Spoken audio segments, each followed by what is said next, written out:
अरे मैं गुसारो सवेरे सवेरे खराबाद के गिरद फेरे बफेरे, कभी इस तरफ भी गुज़र कर तो देखो बड़ी रौनकें हैं फ़कीरों के डेरे।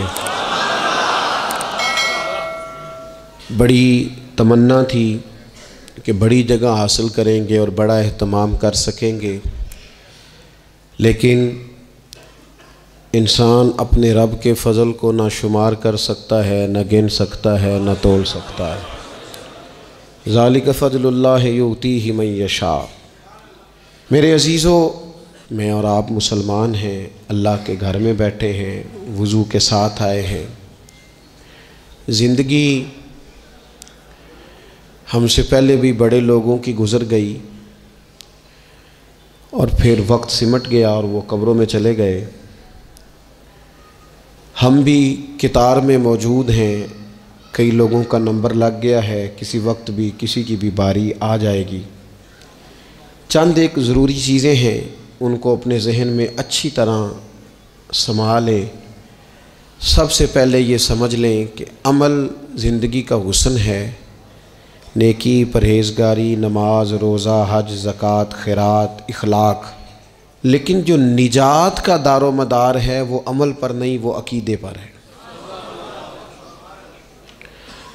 अगर अकीदों में ख़राबी आ जाए, अल्लाह ताला की ज़ात के बारे में, रसूल पाक अलैहिस्सलाम के कमालात के बारे में, हुज़ूर अलैहिस्सलाम की तय्यब व ताहिर आले पाक के बारे में, या हुज़ूर के जमी सहाबा के बारे में किसी के अकीदे में कमी आ गई, मेरे नबी पाक अलैहिस्सलाम की ज़ात के बारे में हमेशा अपना अकीदा आला रखना, सुथरा रखना और अपने जहन में ये बात बिठा के रखना कि बाद अज़ खुदा बुज़ुर्ग तुई किस्सा मुख्तसर। कभी किसी शख्स की कमज़ोर बात के पीछे न चलना।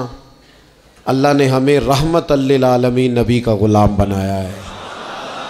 अल्लाह ने महबूब पाक अलैहिस्सलाम को अज़मतों, शानों, बुलंदियों के साथ भेजा है।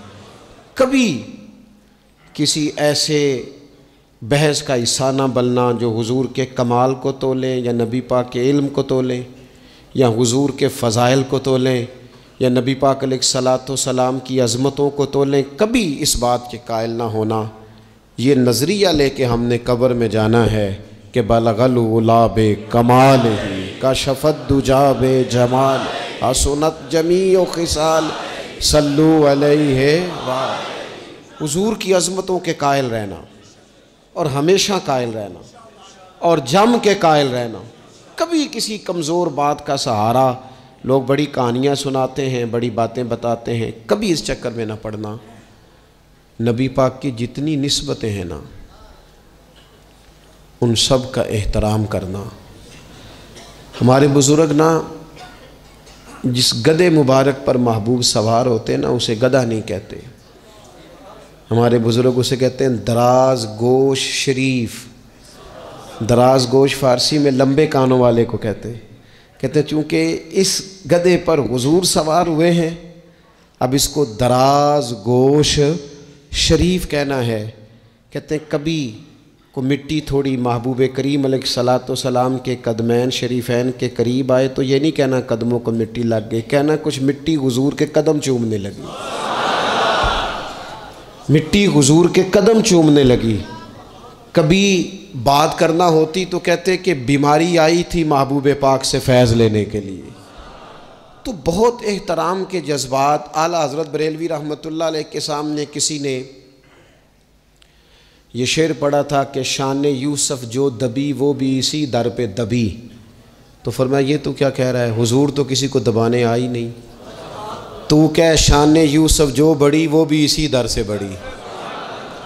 फिर किसी ने कहा था वो दो दरख्त थे नबी पाक के गुंबद के सामने खजूरों के पुराने ज़माने में, तो किसी ने कहा था यूं हैं दरख्त हज़रत वाला के सामने, मजनू खड़ा हो खैमा लैला के सामने।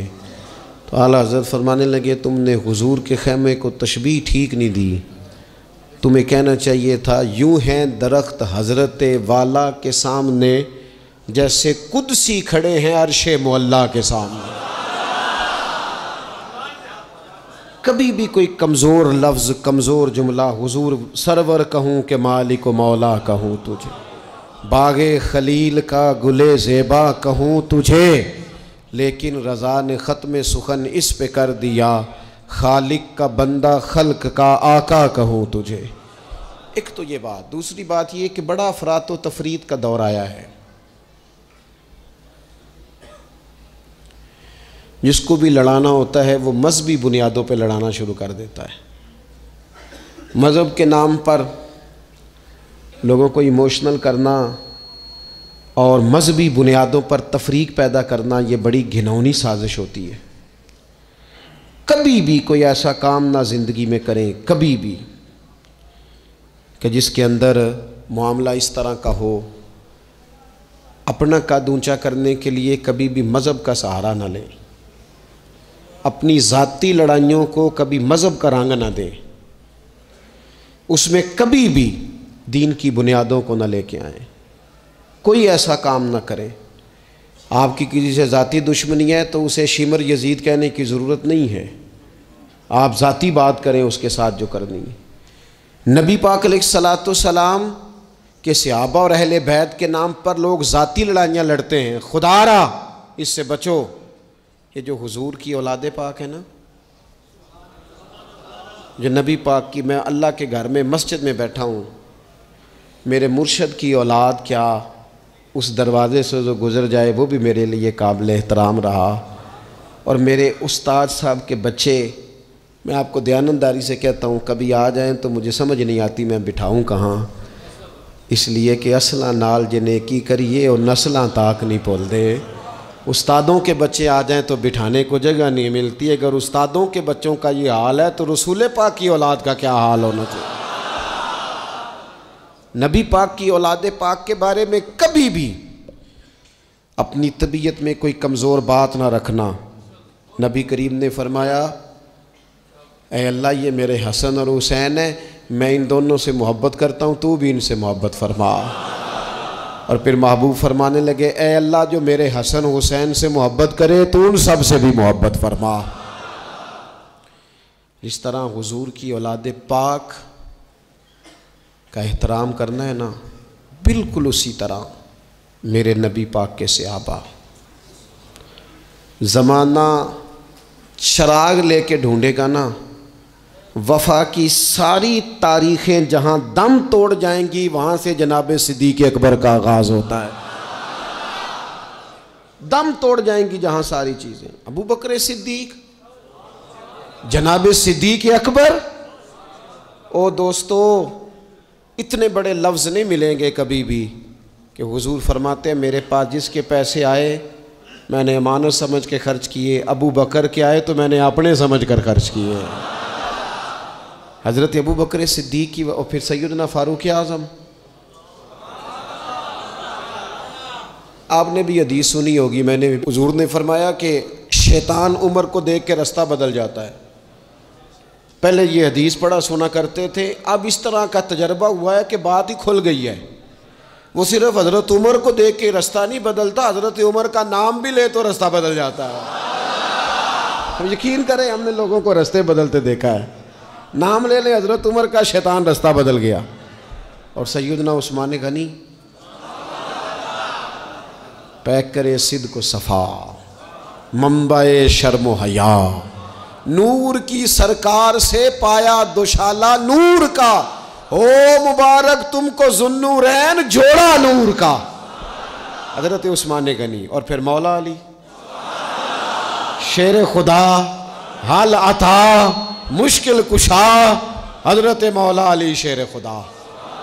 हुजूर ने बात ही ख़त्म कर दी। अलैहिस्सलाम ने फरमाया, अली दुनिया में भी मेरा भाई है, आखिरत में भी मेरा भाई है। हुजूर के जमी सहाबा, जमी सुन ले, जमी सहाबा बशमूल कातिब वही सैयदना अमीर मुआविया रदी अल्लाह तआला अन्हु था, जमी सहाबा हर एक का अदब, एहतराम और रूह और दिल से अपनी तबीयत में पैदा रखना। कभी किसी चक्कर लोग आपको फ़लसफ़ा सुनाएंगे, फ़लसफ़ा तो लोग अब्बा के ख़िलाफ़ भी सुनाते हैं। फ़लसफ़े की रंग में तो लोग ये भी कहते हैं कि तेरा भाई तेरा असल में दुश्मन है। फ़लसफ़े में तो लोग बड़ी चीज़ें ले आते हैं, तो कि लोगों की कहानियाँ सुन के कभी चक्कर में ना पड़ना। अकीदे को मजबूत रखना। और दूसरी मैं आप हज़रात से गुजारिश करूँगा, अपनी ज़िंदगी से काम लें, अपनी ज़िंदगी को बामकसद बनाएं। उससे पहले कि वजूद थकने लगे, बीमार होने लगे, कमज़ोर होने लगे, ऐसा वक्त आ जाए कि लोग नमाज़ें भी कुर्सियों पे पढ़ने लगे, अपने आप से काम लें, सख्त मेहनत का आदी बनाएं अपने आप को, जद्दोजहद करें। ये ढेर सारी तादाद में उन लोगों की देखता हूँ जो काम नहीं करते, मेहनत नहीं करते। नबी पाक सल्लल्लाहु ताला अलैहि वसल्लम के सामने से एक नौजवान गुज़रा, तो कुछ लोगों ने कहा, या रसूल अल्लाह सल्लल्लाहु ताला अलैहि वसल्लम, ये माल कमाने के लिए जा रहा है, काश ये अल्लाह के रास्ते में जिहाद के लिए सफ़र करता। तो हुजूर फरमाने लगे, अगर ये अपने बच्चों की रोज़ी के लिए बंदोबस्त करने जा रहा है फिर भी अल्लाह के रास्ते में ही है। माँ बाप, बहन भाई, बीवी बच्चों के हुकूक अदा करने के लिए कोशिश कर रहा है तो भी अल्लाह के रास्ते में ही है। और अगर इसलिए कोशिश कर रहा है कि मैं किसी के सामने हाथ फैलाने से बचूं तो फरमाया फिर भी अल्लाह के रास्ते में ही है। मेहनत करें, जद्दोजहद करें, सहारे ना तलाश करें, और अपनी ज़िंदगी इस तरह की मेहनत वाली बनाएं कि आप थक जाएं शाम को। एक लंबी तादाद है लोगों की जो काम नहीं करती, कोशिश नहीं करती, तगो-दो नहीं करती। कोई भी आप किसी शोबे से भी वाबस्ता हैं, बजाय इसके कि दूसरे शोबे को ठीक करने की कोशिश की जाए, हम जिस शोबे में हैं हम उस शोबे में मेहनत करें, कोशिश करें। मैं इस नतीजे पे पहुंचा हूं कि जो टाइम इंसान बचाता है ना आराम के लिए, उस टाइम में बेपनाह सुस्ती उसे घेर लेती है। हम छोटे होते थे, बचपन में स्कूल से एक छुट्टी करते थे, फिर दूसरी करने को भी दिल करता था, दूसरी करते थे, फिर तीसरी करने को भी दिल करता था। गाड़ी उसी का नाम है जो चलती रहे, ड्यूटी उसी का नाम है जो हमेशा की जाए।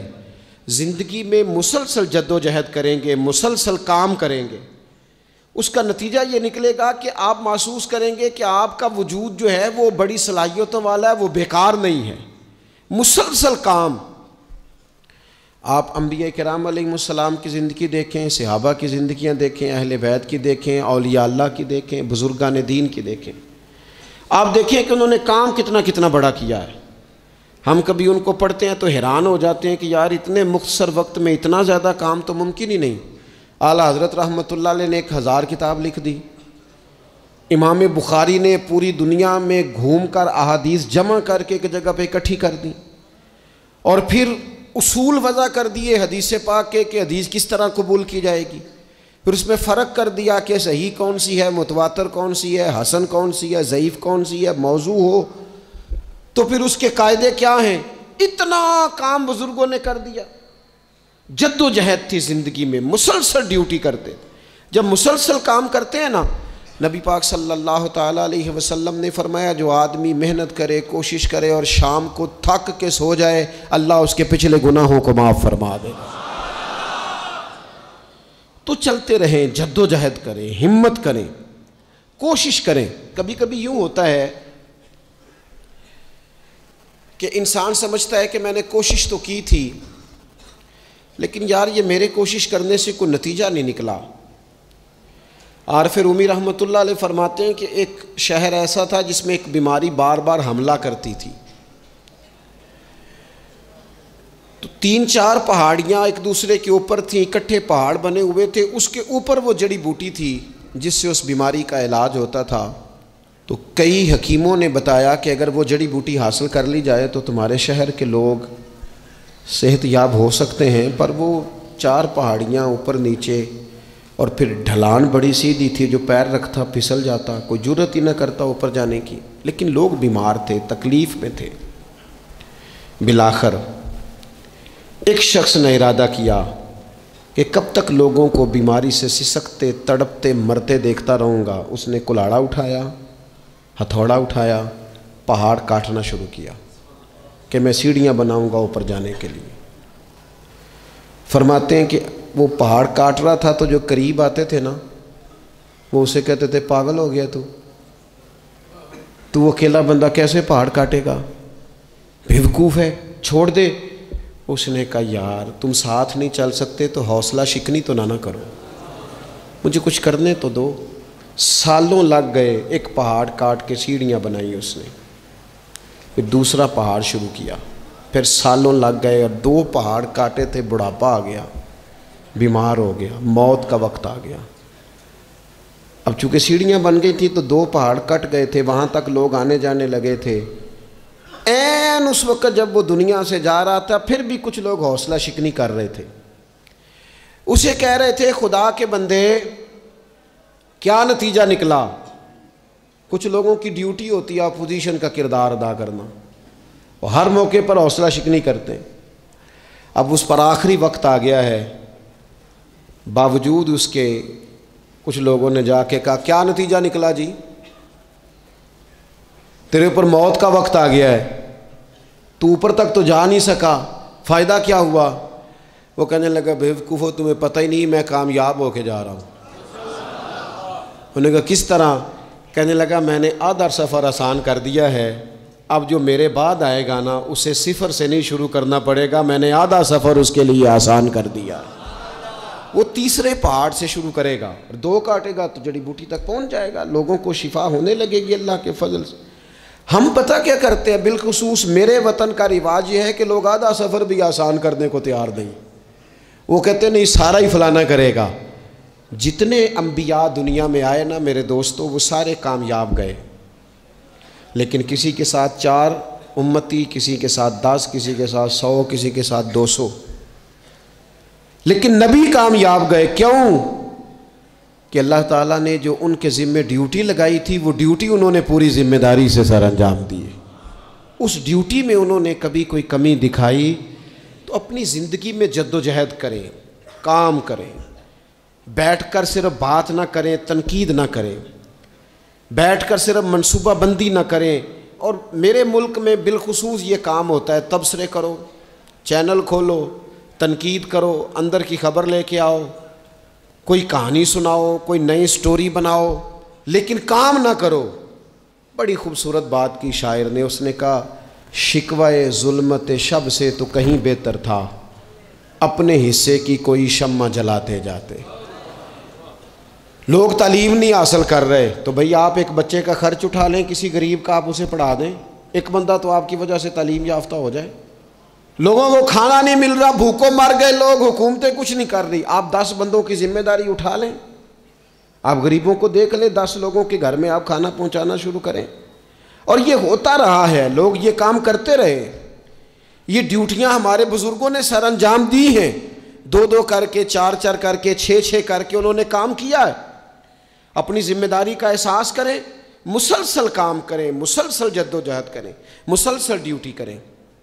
और फिर मेरी तीसरी गुजारिश आपसे ये है कि जिस तरह आप अपने अपने घर में आपकी ज़िम्मेदारियां होती हैं, और अगर आप ज़िम्मेदारी अदा नहीं ना करते तो एहतजाज होता है। माँ को टाइम नहीं देते तो माँ भी एहतजाज करती है, घर वाली को टाइम नहीं देते तो वो भी एहतजाज करती है, दोस्तों को वक्त नहीं देते तो वो भी उसका शिकवा करते हैं। तो आपके ज़िम्मे जितनी भी जिम्मेदारियां हैं, आप पढ़ाते हैं, क्लास में वक्त पे नहीं आते तो उसका इजहार किया जाता है। हमने अपने अपने ज़िम्मे जो जिम्मेदारियां ली हैं पूरी करते हैं। मैं आज आपको ये पैगाम देना चाहता हूँ कि एक एक ड्यूटी दीन की भी अपने ज़िम्मे लें, एक एक ड्यूटी, एक काम अपने ज़िम्मे ले लें। आप अपने अपने इलाके की मस्जिद में झाड़ू देने की ड्यूटी ले लें। आप ये ज़िम्मेदारी ले लें कि मुझसे कुछ नहीं हो सकता तो मैं हफ्ते के बाद मस्जिद में जाऊंगा और कुरान मजीद को मैं साफ़ करके, झाड़ पूंछ के, तरतीब के साथ मुरतब करूंगा। मुझे अगर नाजरा कुरान मजीद ठीक पढ़ना आता है तो मैं 10-11 बच्चों का रोज़ सबक सुनूंगा, आगे पढ़ाऊंगा। कोई जिम्मेदारी लें, दीन की कोई ड्यूटी अपने ज़िम्मे लें। अगर माली तौर पर आप ताउन कर सकते हैं तो किसी जगह, किसी मस्जिद में, मदरसे में, खैर के किसी काम में शामिल हो जाएं। दीन इस्लाम के साथ अमलन तबलीग में अपना काम करें। जिम्मेदारी हर दुनिया का काम मैनेज करके, मुरतब करके किया जाने लगा है। मईशत हो, मुआशरत हो, तामीरात हो, दीन का काम है वो उसी तरह चल रहा है। महफिल आ गई बरकत के लिए महफिल कर लो, जुम्मा आ गया पढ़ लो, तरावी एक हाफिज साहब मुकर्रर कर लो। भाई आप इसको मैनेज करें, सारी दुनिया में चीज़ें मैनेज की जाती हैं, आप इसे मैनेज करें। आप खतीब साहब से फरमाइश करें कि मुझे आप जुम्मे वाले दिन इस मौजू पर कुछ सुनाएं। आप मस्जिद के इमाम से इस बात की फरमाइश करें कि आप तरावी में जो कुरान मजीद सुनाएंगे मेहरबानी करें हमें उसका खुलासा भी बयान करके सुनाएं। आप थोड़ी कोशिश करेंगे तो आप देखेंगे कि बयान करने वालों का भी ज़ौक़ बढ़ेगा। कुछ थोड़ी जिम्मेदारी का एहसास करें। सहाबा किराम ने ना बड़ी मनसूबाबंदी के साथ दीन फैलाया, बड़ी जद्दोजहद की। उन्होंने देखा किस इलाके में हमने जिहाद के लिए जाना है, किस में तबलीग के लिए जाना है, किस इलाके में किस तरह करके हमने ड्यूटी सर अंजाम। मिस्र में एक शहर है उसका नाम है फुस्तात, वो कहते हैं घोंसले को, परिंदों के घोंसले को। हज़रत साद बिन अबी वक़ास रदी अल्लाह ताला अन्हु अपनी फ़ौजें लेके वहाँ गए थे।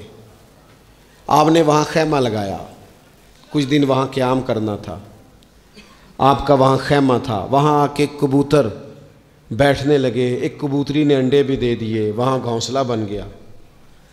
अब आप जब वहाँ से हिजरत करने लगे ना, आगे बढ़ने लगे, तो दिल में ख्याल आया कि खैमे उखाड़ते हैं चलते हैं। जब वो खैमे उखाड़ने लगे तो देखा ऊपर तो घोंसला बना है, उसमें तो कबूतर रहते हैं, उनके बच्चे भी हैं। हज़रत साद बिन अबी वक़ास ने 2 फ़ौजियों के ज़िम्मे लगाया, फरमाया यहाँ तुम पहरेदार बन के खड़े हो जाओ, ये खैमा उखाड़ा नहीं जाएगा, इसको यहीं लगा रहने देंगे ताकि ये कबूतर जो हैं इन्हें तकलीफ़ ना हो। वो 2 फ़ौजी वहीं रहे, खैमा लगा रहा, वहाँ पानी का बंदोबस्त किया जाता रहा, खुराक का बंदोबस्त किया जाता रहा। करीब करीब बस्तियों से जब लोगों ने देखा ना यहाँ लोग मौजूद हैं, तो लोगों ने वहाँ आके मकान बनाने शुरू कर दिए। वो एक परिंदे के घोंसले की हिफाजत के लिए कुछ देर 2 सिपाही रुके थे, अल्लाह ने वहाँ पूरा शहर आबाद फरमा दिया है। तो आप एक घोंसले की हिफाजत शुरू करें, इंशाअल्लाह शहर आबाद हो जाएंगे। लेकिन हम घोंसलों की हिफाजत करने को भी तैयार। अब चौथी बात आपकी खिदमत में अर्ज़ करनी है, एक ज़रूरी काम बड़ी बड़ी तवज्जो के साथ आपने समझना है। थोड़ा सा इसके पस मंज़र को समझ लें। जो आया करीमा मैंने तिलावत की है उसका हिस्सा भी इसी में आएगा। दुनिया का निज़ाम ना 2 तरीक़ों से चलता है, एक है निज़ाम असबाब और एक है निज़ाम गैब। एक निज़ाम असबाब से चलता है कि आग जलाती है, पानी ठंडा करता है, इंसान माँ बाप के मिलाप से पैदा होता है। दुनिया निज़ाम असबाब से चलती है और इसी तरतीब से निज़ाम आगे चल रहा है। और एक है निज़ाम गैब, जब अल्लाह अपनी रहमत का फ़ैसला फरमाए। तो एक निज़ाम वो भी है। वो कैसे है? आग जलाती है, लेकिन जब रब चाहे ना तो हज़रत इब्राहीम के लिए ठंडी हो जाती है। ये क्या है? ये निज़ाम गैब है। निज़ाम असबाब ये है कि माँ बाप के मिलाप से औलाद पैदा होती है, और अगर रब चाहे ना तो हज़रत ईसा अलैहिस्सलाम को बग़ैर बाप के भी पैदा फरमा देता है। हम जो मुसलमान हैं ना, हमारी सारी की सारी तवज्जो निज़ाम असबाब पे हो गई है। असबाब पूरे जमा करो, लेकिन अपने रब की बारगाह की तरफ रुजू भी करो। कई दफ़ा ना असबाब सारे बंदे के हाथ से छूट जाते हैं, फिर उसे ज़रूरत होती है दस्ते गैब की, अल्लाह उसकी मदद करे। जो आया करीमा मैंने कुरान मजीद की पढ़ी है उसमें अल्लाह करीम ने फरमाया, या अय्युहल्लज़ीना आमनू तूबू इलल्लाहि तौबतन नसूहा, ऐ ईमान वालो अपने रब की तरफ रुजू करो, अपने रब की बारगाह में तौबा करो, पर तौबा सच्ची करना। रुजू इलल्लाह करो, अल्लाह की तरफ रुजू करो। बाज़ौक़ात सारे निज़ाम ख़त्म हो जाते हैं, निज़ाम असबाब। उस वक्त ज़रूरत होती है रुजू इलल्लाह की, कि निज़ाम गैब आए। हज़रत सारा रदी अल्लाह ताला अन्हा जो जनाब इब्राहीम अलैहिस्सलाम की अहलिया हैं, आप एक रास्ते से गुज़र रही थीं, हज़रत इब्राहीम अलैहिस्सलाम आपके साथ थे। तो जिस रास्ते आप तशरीफ़ ले जा रहे थे उस रास्ते में बादशाह बड़ा जालिम था। वो माज़अल्लाह ताला सुम्मा माज़अल्लाह औरतों को गिरफ़्तार कर लेता और अपनी बदबातनी का सबूत देता। वहाँ से जनाब सारा गुज़री। मुस्नद इमाम अहमद बिन हम्बल से ये हवाला अर्ज़ कर रहा हूँ। हज़रत सारा को उसने गिरफ़्तार कर लिया। जब वो जनाब सारा की तरफ बढ़ने लगा तो अब वो जितने असबाब थे ना उस वक्त के वो सारे इख्तियार किए गए, लेकिन उस बादशाह से जान नहीं छूटी। जब वो बढ़ने लगा तो जनाब सारा ने फिर रब करीम की तरफ रुजू किया, मुसल्ले पे बैठ गई, कहने लगी मालिक अब तू ही करम फरमाने वाला है। आपने इस दर्द से दुआ फरमाई कि वो बादशाह ज़मीन पर बेहोश होकर गिरा और तड़पने लगा, करीब था कि वो मर जाए।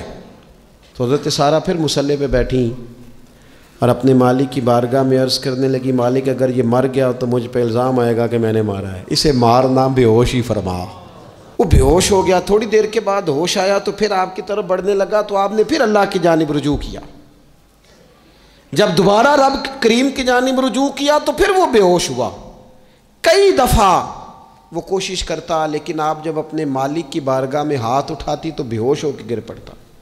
बिलाखिर आपसे माफ़ी भी मांगी, आपको आज़ाद भी किया। एक वक्त ऐसा आता है जब सारे असबाब जवाब दे जाते। हम मुसलमान मुल्क में रहते हैं, कुछ बातें बड़ी खूब हैं। मैंने देखा है कि डॉक्टर जब समझ आता है ना कि रिपोर्ट्स, अद्वियात, टेस्ट अब इस नतीजे पे पहुंच गए हैं कि शायद ये मरीज़ बचेगा ना, तो चूँकि मुसलमान मुल्क है तो मेरे वतन के डॉक्टर एक ख़ूबसूरत जुमला बोलते हैं, मुझे बड़ा पसंद है। वो ये नहीं कहते अब कुछ नहीं हो सकता, वो कहते हैं आप दुआ करें। क्या मतलब कि अब रुजू इल्लाह का वक्त आ गया है। हमारे पास जो शऊर था, इल्म था, वो हमने खर्च कर दिया। अब टाइम है कि रुजू इल्लाह करें, आप अल्लाह की बारगाह। ये बड़ा खूबसूरत जुमला, अच्छी बातों का भी तो जिक्र करना चाहिए ना। ये खूबसूरत जुमला है कि आप दुआ करें।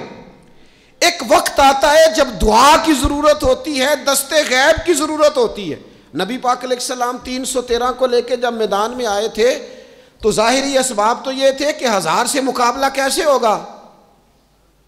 तो फिर मेरे करीम ने पता क्या किया, हुजूर ने फिर रब करीम की तरफ रुजू फरमाया और फिर अल्लाह की मदद फरिश्तों की सूरत में आई। एक खातून थी हज़रत ज़ुनैरा रदी अल्लाह ताला अन्हा, ये सहाबियाँ हैं, ये मुसलमान हो गई। कुफार ने इन्हें मारा, तकलीफ़ थी, बड़ी अज़ियत से गुजरी, यहाँ तक कि इनकी बेनाई चली गई। जब नज़र आना बंद हो गया ना तो दौर था मक्के का, कुफार की औरतों ने माज़अल्लाह ताना दिया कि देखा ना लात व मनात, ये उनके बुतों के नाम है। माज़अल्लाह लात व मनात तेरी नज़र ले गए, अब तू क्या करेगी। तो उन्होंने जब ये ताना दिया तो जनाब ज़ुनैरा रदी अल्लाह ताला अन्हा ना ईमान, अकीदा, यकीन, तवक्कुल, अल्लाह की बारगाह की तरफ रुजू, सारे हौसले जमा करके कहने लगी चुप करो, अगर मेरा रब चाहेगा तो उसी तरह मेरी आंखें वापस लौटा देगा, पूरे तवक्कुल से। और फिर आपने दुआ मांगी, ऐ अल्लाह मेहरबानी फरमा, ये मुझे ताना देते हैं कि अगर तूने दिले मुस्लिम की दिल जोई नहीं तो ताना देंगे बुत के मुस्लिम का खुदा कोई नहीं। मालिक मेहरबानी फरमा। वो रुजू इल्लाह किया, रात को सोई थी तो आंखों में रोशनी नहीं थी, जब सुबह उठी तो दोनों आंखों को अल्लाह ने रोशन फरमा दिया था। मैं अर्ज कर रहा हूं कि वक्त है हमारे ऊपर कि अब हमें अपने रब की बारगाह की तरफ रुजू करना चाहिए। जब बंदा अल्लाह की जानिब रुजू करता है ना, नबी पाक अलैहिस्सलाम ने फरमाया जब तुम इस्तिग़फ़ार करते हो ना तो अल्लाह हर मुश्किल से निकलने के लिए तुम्हें रास्ता अता फरमाता है, और अल्लाह तुम्हें वहाँ से रिज़्क़ अता करता है जहाँ से तुम्हारा कभी गुमान भी नहीं गया होता।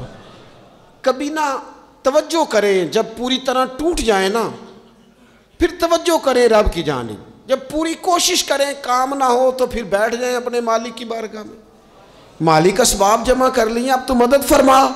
जब पूरी तरह हज़रत इब्राहीम अलैहिस्सलाम के पास मेहमान बड़े आया करते थे, मेहमान नवाज भी बड़े थे, बग़ैर मेहमान के खाना ही नहीं खाते थे, बड़े मेहमान नवाज थे। तो कहत पड़ गया मिस्र में गल्ला ही नहीं मिलता। हज़रत इब्राहीम का एक दोस्त था, आप फ़लस्तीन में थे, वो मिस्र में था। आपने उसके पास ऊँट भेजे कि 4-5 ऊँटों पर गल्ला अनाज रख के मुझे रवाना कर, ताकि मैं अपने जो मेरे पास मेहमान जमा है उनको खाना तो दे सकूं। वो ऊँट रवाना हो गए। हज़रत हकीमुल उम्मत मुफ्ती अहमद यार खान साहब रहमतुल्लाह लिखा है, चले गए ऊँट। अब मेहमान जमा हैं, उनको भी खबर दे दी गई है कि आप फ़िक्र न करें, गल्ला मिस्र से आने लगा है, खाना मिलेगा। लेकिन जब वहाँ उठ गए तो उन्होंने कहा, कहत चूँकि बहुत ज़्यादा था, अनाज सारी हम तकसीम कर चुके हैं, अब तो हमारे पास गल्ला नहीं है। वो खाली आ गए वापस। जब वो खाली वापस आ रहे थे ना ऊँट, तो जो आपके खुदाम लेने गए थे उनके दिलों में ये ख्याल आया कि हम अगर खाली वापस जाएंगे तो वो जो मेहमान हैं वो देखेंगे तो वो तो बड़ी आस उम्मीद लगाए बैठे हैं कि हमें आज खाना मिलेगा, तो वो तो बेचारे मायूस हो जाएंगे। उन्होंने इस तरह किया कि रास्ते में कुछ रेत भर ली उन बोरियों में और ऊँटों पे उनको रख लिया, ताकि फिर जाके हज़रत इब्राहीम से अर्ज़ करेंगे, वो ख़ुद ही लोगों को समझा देंगे, ऐसे खाली ऊँट ले जाना बेहतर नहीं। हज़रत हकीमुल उम्मत रहमतुल्लाह अलैह लिखते हैं कि हज़रत इब्राहीम अलैहिस्सलाम आराम फरमा थे। खुद्दाम ने जाके अंदर जहाँ वो सामान रखा जाता था वहाँ रेत से भरे हुए बोरिए रख दिए, वो चले गए। हज़रत इब्राहीम की ज़ौजा जनाब हाजरा उठी, उन्होंने कहा मैं मुंह खोलती हूँ, गले का गंदम पीसती हूँ, खाना बना के देती हूँ। जब उन्होंने मुंह खोला ना उसका, बोरी का, तोड़े का, उस बोरिए का, तो कहती हैं इतनी बेहतरीन गंदम निकली कि मैंने ज़िंदगी में कभी नहीं देखी थी। पीसी गई, पकाई गई, खाना चलने लग गया। हज़रत इब्राहीम अलैहिस्सलाम बेदार हुए, देखा लंगर चल रहा है, मखलूक खुदा खा रही है। दुनिया आवे ते खा खा जावे, ते राज़ी होवे बुल्ला, लोग खा रहे हैं, चल रहा है सिलसिला। तो हज़रत हाजरा, वो ख़वातीन घर में कुछ चीज़ आए ना तो कहती हैं इस दफ़ा चावल बड़े अच्छे आए, इस दफ़ा गंदम बड़ी अच्छी आई, या आटा पिस के आया, ये बड़ा उम्दा है। तो हज़रत जनाब हाजरा रदी अल्लाह ताला अन्हा हाजिर बारगाह हो के अर्ज़ करने लगी, ये जो आपका मिस्री यार है ना, उसने जो गंदम भेजी है बड़ी कमाल है। तो हज़रत इब्राहीम तो जानते थे बात को, फरमाने लगे ये मेरे मिस्री यार ने नहीं भेजी, ये मेरे अरशी यार ने भेजी है, ये अरशी यार ने भेजी है। और वो जब भेजता है तो कमाल ही भेजता है, वो जब अता करता है तो बेहिसाब ही अता करता है। ओ मेरे दोस्तों, उम्मत को ज़रूरत है इस वक्त दस्ते गैब की। पाकिस्तान कभी ना बनता अगर अल्लाह ताला की गैबी ताकतें मदद ना फरमाती। पाकिस्तान कभी ना बचेगा अगर खुदा की मदद शामिल हाल ना होगी। हमें इज्तिमाई तौर पर रुजू इल्लाह करना है। हमारे जितनी इनफरादी मुश्किलात हैं, हम किसी तकलीफ़ में, दुख में मुब्तला हैं, अल्लाह की तरफ रुजू करें, अपने रब की बारगाह की तरफ रुजू करें। और जो हमारे इज्तिमाई मसाइल हैं उनमें भी अल्लाह की बारगाह की तरफ रुजू करें। जब हम ये रुजू करेंगे मालिक के हुजूर, तो फिर अल्लाह हमारे लिए रास्ते वाज़े फरमाएगा। ये रुजू किस तरह किया जाए? मैंने अपने साथियों के ज़िम्मे बिलखुसूस जो यहाँ खानका शरीफ से वाबस्ता हैं, वो अगर समझेंगे मैं हुक्म दे रहा हूँ तो इसको हुक्म समझ लें, और बाकी अगर अहबाब मेरी बहुत ज़्यादा दर्दमंदाना गुजारिश समझें तो ये मेरी गुजारिश समझ लें। 5 वक्ता नमाज के साथ कुछ थोड़ी सी इबादत रात की ज़रूर शुरू फरमाएं। 2 रकत हो जाए, लेकिन रात को तन्हाई में अपने रब की बारगाह में इबादत के लिए ज़रूर हाजिर।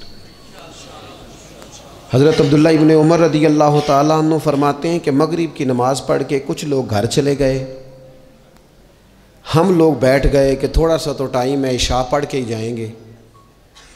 फरमाते हैं अल्लाह के महबूब अलैहिस्सलाम भी तशरीफ़ ले गए। थोड़ी देर के बाद महबूब इस तेज़ी से तशरीफ़ लाए कि मुक़द्दस सांस फूला हुआ महसूस हो रहा था। हमने अर्ज़ की या रसूलल्लाह हमारे माँ बाप कुर्बान, क्या हुआ? तो महबूब फरमाने लगे क्या कर रहे हो? अर्ज़ की या रसूल अल्लाह, नमाज सोचा है चलो थोड़ा सा तो टाइम है, बैठते हैं अल्लाह अल्लाह करते हैं, शाह पढ़ के जाएंगे। तो महबूब फरमाने लगे मेरे पास जिब्रील अमीन आए हैं, उन्होंने आके अर्ज़ की या रसूल अल्लाह, आपके ग़ुलाम मस्जिद में बैठे हैं इशा की नमाज के इंतज़ार में, और रब फरिश्तों के सामने उन पर फ़ख्र फरमा रहा है। ये जो इबादत है ना नफली, ये ताकतवर करती है बंदे को। हुजूर फरमाते हैं कि जब बंदा नफल पढ़ता है तो अल्लाह फरमाता है फिर तो मैं उसके हाथ बन जाता हूँ, पैर बन जाता हूँ, आंखें बन जाता हूँ। क्या माना कि उसमें खुदाई ताकतें आ जाती हैं। दोस्त मुरीद भी होते हैं, सिलसिलों में भी दाखिल होते हैं, इबादत का मिजाज नहीं बनाते। कुछ नवाफल का जहन ज़रूर बनाएं, रात को कुछ टाइम ज़रूर अल्लाह अल्लाह करें, अपनी ज़िंदगी का इसे मामूल बना लें।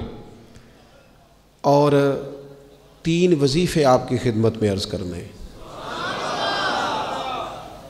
सख्त मुश्किल जब आती थी ना तो सहाबा पढ़ा करते थे हस्बुनल्लाहु व निअमल वकील, निअमल मौला, पढ़िएगा हस्बुनल्लाहु व निअमल मौला व निअमन नसीर। इसका माना बड़ा खूबसूरत है, बिल्कुल सादा सा मुख्तसर सा माना करें ना तो इसका माना ये है मेरे लिए अल्लाह ही काफ़ी है, अल्लाह मेरा मददगार है, अल्लाह बेहतरीन मददगार है, अल्लाह बेहतरीन किफ़ायत करने वाला है। इस वजीफ़े को नहीं छोड़ें और इसके माना समेत इसको याद रखें।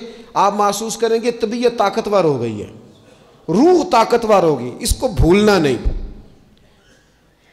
और दूसरा आपसे अर्ज़ करना है कि आला हज़रत, चूँकि हम सिलसिला तरीक़त में फ़ाज़िल बरेलवी से वाबस्ता हैं और बाकी जितने भी लोग हैं सारे माशाअल्लाह उन्हीं से वाबस्ता हैं। आला हज़रत ना ला हौला वला कुव्वता इल्ला बिल्लाहिल अलीय्यिल अज़ीम पढ़ने की बड़ी फ़जीलत बयान करते हैं। ये ऐसा वजीफ़ा है जो सबको आता है ना माशाअल्लाह। नबी पाक अलैहिस्सलाम ने फरमाया ये अल्लाह के अर्श के ख़जानों में से ख़जाना है। आला हज़रत फरमाते हैं 99 दफ़ा पढ़ो ला हौला वला कुव्वता इल्ला बिल्लाहिल अलीय्यिल अज़ीम। फरमाया अल्लाह ताला तुम्हें 99 बीमारियों से शिफा देगा और उसमें सबसे छोटी बीमारी टेंशन की बीमारी है, सबसे छोटी बीमारी गम की बीमारी है, छोटी, बाकी बड़ी बड़ी होंगी। इस वजीफ़े को नहीं आपने छोड़ना और ये पाबंदी करनी है, करेंगे इंशाअल्लाह ताला। और तीसरा वजीफ़ा है दरूद पाक। ये बंदा दरूद पाक पढ़ता है तो पता होता क्या है, एक बार पढ़ो तो 10 रहमतें, 2 बार पढ़ो तो, 3 बार पढ़ो तो, 4 दफ़ा पढ़ो तो फिर तो चारों जानब रहमत ही रहमत हो जाती है। दरूद पाक को कभी ना छोड़ो अपनी ज़िंदगी में। आज आप अपने आप से अहद करें, कोई रात ऐसी ना गुजरे कि दरूद पाक पढ़े बगैर हमें नींद आ जाए। ये जहन बना, ये 2 वजीफ़े और तीसरा दरूद पाक। चौथी बात आपकी खिदमत में ये अर्ज़ करनी है कि रमज़ान शरीफ आ गया है। रमज़ान शरीफ का कुरान पाक से इसलिए गहरा ताल्लुक़ है कि शहरु रमज़ान अल्लज़ी उन्ज़िल फ़ीहिल कुरान, रमज़ान का वो महीना है जिसमें अल्लाह ने कुरान नाजिल फरमाया है। इस माह मुक़द्दस में कुरान मजीद के साथ इस तरह की दिलचस्पी पैदा करें कि जिनका नाजरा ठीक नहीं है वो कुरान मजीद नाजरा ठीक करें, और जिनका नाजरा दुरुस्त है वो कंजुल ईमान ले लें, ख़ज़ाइनुल इरफ़ान तफसीर ले लें, और एक रुकू कम अज़ कम सुबह में, एक शाम में, और पूरा पारा पढ़ें, फिर तो लुत्फ़ नसीब हो जाएगा। थोड़ा सा ना दिलचस्पी पैदा करें कुरानी उलूम के साथ। बड़ी खुशकी है, बड़े शेर याद हैं, बड़ी कहानियाँ याद हैं, बड़ी बातें याद हैं, पर कुरान पाक के साथ हमारी वो दिलचस्पियाँ मौजूद। ख़ास ज़ौक़ पैदा करें कुरानी तालीमात के साथ।